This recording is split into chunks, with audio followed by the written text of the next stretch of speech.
మాలలు ఐక్యంగా ఉన్నప్పుడే వారికి దక్కాల్సిన హక్కులు దక్కుతాయని మంత్రి వివేక్ వెంకటస్వామి తెలిపారు. మాలల సింహగర్జనతో కొంతమంది నోర్లు మూతపడతాయని తెలిపారు.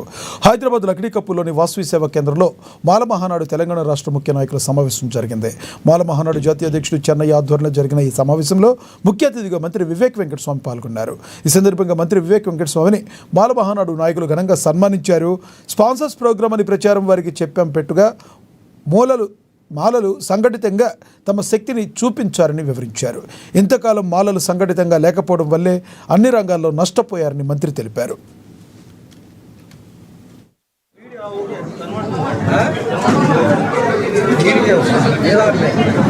డిసిషన్ ఇచ్చింది. ఎంపిరికల్ డాటా ప్రకారంగా మీరు నిర్ణయించుకోమని చెప్పి సుప్రీంకోర్టు డిసిషన్ ఇచ్చింది. మన సోదరులందరూ కూడా మంచిగా చదివినారు, కమిషన్ రిపోర్ట్ చదివినారు. ఇది కూడా వాళ్ళకి అనిపించింది మాకు అన్యాయం జరిగింది దీంట్లో అని చెప్పి కోర్టు పోవడం. మంచి అడ్వకేట్లు పెట్టుకున్నారు వాళ్ళు. సో మనకు కొంచెం మనకు అవస్థ ఉన్నా మనకు అన్యాయం అయినా కానీ మనం కొన్ని రోజులు ఆగే అవసరం ఉంది. ఎందుకంటే ఒక నిర్ణయం అయిపోయింది. ఆ నిర్ణయాన్ని సరిదిద్దుకోవాలంటే ఎక్కడ పోవాలి? మనము అది కోర్టుకి పోవాలి. ఇంకెవరు లేరు అక్కడ.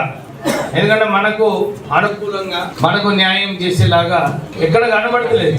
సో మనకు కేవలం కోర్టుకి పోవాలి. సో మనం పోవాలి. మనం అందరము ఏదైతే ఇంతకు ముందు ఆ యూనిటీ చూపించాం.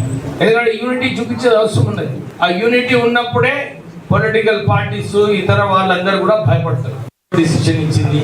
ఎంపిరికల్ డాటా ప్రకారంగా మీరు నిర్ణయించుకోమని చెప్పి సుప్రీంకోర్టు డిసిషన్ ఇచ్చింది. మన సోదరులందరూ కూడా మంచిగా చదివినారు, కమిషన్ రిపోర్ట్ చదివినారు. ఇది కూడా వాళ్ళకి అనిపించింది మాకు అన్యాయం జరిగింది దీంట్లో అని చెప్పి కోర్టు పోవడం. మంచి అడ్వకేట్లు పెట్టుకున్నారు వాళ్ళు.